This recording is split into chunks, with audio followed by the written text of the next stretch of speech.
Monsieur le Président, Messieurs les ministres, chers collègues, dire que le Sénégal vit des moments difficiles serait une tautologie parce que xam nañu ni foo nekk ci réew mi nit ñi ñu ngi ci ay jafe-jafe yoo xam ne tar na naam tàmbalewul léegi waaye mu ngi gën a tar ñu mën a ñaxtu comme étudiants yi ñu ngi wane seen bopp ñu amul fu ñu joytu comme ñi nga xam ne 6 millions à peu près de Sénégalais qui sont dans la pauvreté monde rural amuñu fenn fu ñu mën a wax am na ay entreprises yoo xam ne ñu ngi ci ay jafe-jafe secteur formel boo ci waxtaanee ak seeni borom dañ lay ne tey jii nii bu ñu fayee suñu charge ñu ngi sant yàlla salaire yi sax dañu am difficulté pour boucler ko donc réew moomu jàpp naa ni ñun ñëpp képp kuy sénégalais opposition pouvoir dañu war a taxaw temm ngir Sénégal googu ñu génne ko ci ay jafe-jafe. Les amis du Sénégal aussi sont inquiets. Le budget actuel, je n'ai pas le temps d'entrer dans les détails, mais on en avait discuté en commission. On a que dette bi day gën di dañu gën a di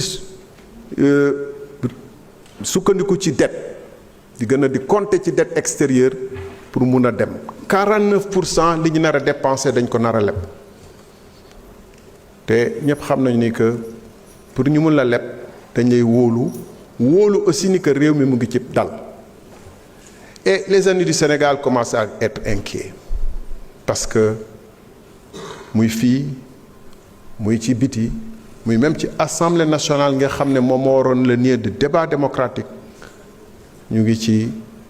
jàppal kii bàyyil kii vers une crise politique qui peut être une crise politique majeure qui fait que ñi nga xam ne dañu nar a jël seen alal dugal ko ci réew mi dañuy hésiter pour dugal seen alal ci réew mi c'est pourquoi d'ailleurs c'est pas un hasard que notre notation a été dégradée à plusieurs reprises ces dernières années. Alors ñi nga xam ne ñoom ñoo war je parle du président de la République du Premier ministre de leur majorité du gouvernement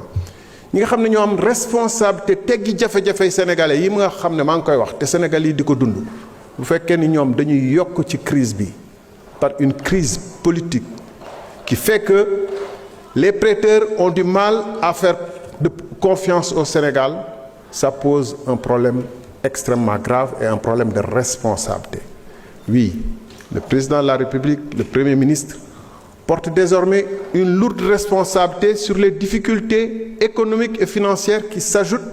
aux difficultés déjà énormes que les Sénégalais vivent. Alors même qu'ils ont été élus et qu'ils ont promis face au monde qu'ils vont révolutionner ce pays, apporter enfin la paix et la prospérité aux Sénégalais. Monsieur le ministre, je voudrais vous poser une ou deux questions. Je salue au passage votre capacité de dialogue ainsi que celle de votre collègue qui a donné les chiffres concernant, par exemple, les taxes sur le pétrole. C'est transparent. On aime bien discuter de manière transparente et claire. Et c'est pourquoi, au nom de cette transparence, je voudrais demander, est-ce qu'on a eu, en octobre, un défaut de paiement sur 2 créances, sur le Soukouk de la BIS 2022, et est-ce qu'en avril, on a eu défaut de paiement ou risque de défaut de paiement comblé par les Ivoiriens? Et dans ce contexte, Monsieur le ministre, est-il normal qu'on puisse pousser l'endettement du pays en voulant acquérir Urbi et Orbi 9 Airbus Max? Est-ce que le Sénégal a la capacité de supporter cet endettement-là? Parce que quand on sait, on pourrait en discuter, mais le temps ne le permet pas, la rentabilité extrêmement problématique que peuvent offrir les compagnies aériennes dans un contexte difficile, mais dans un contexte ouest-africain et sénégalais très difficile où le tourisme est en train de s'écraser. Donc je voudrais, et si on a des difficultés à rembourser cette dette de Air Sénégal, naturellement, le Trésor français va reporter ça sur la dette sénégalaise dont on dit qu'elle est déjà insupportable. Donc, chers collègues, xam nga ñu ngi wax dette cachée di wax leneen ak leneen. L'Assemblée nationale, à travers sa commission des finances, doit, dans ce contexte difficile, jouer le rôle plutôt que de dire que oui, le Premier ministre, quand il est passé, vous avez fui et autres. Assumez vos responsabilités. Allez voir à quel taux emprunte de l'économie et des finances. C'est notre rôle de contrôle. On ne peut pas ne pas le faire.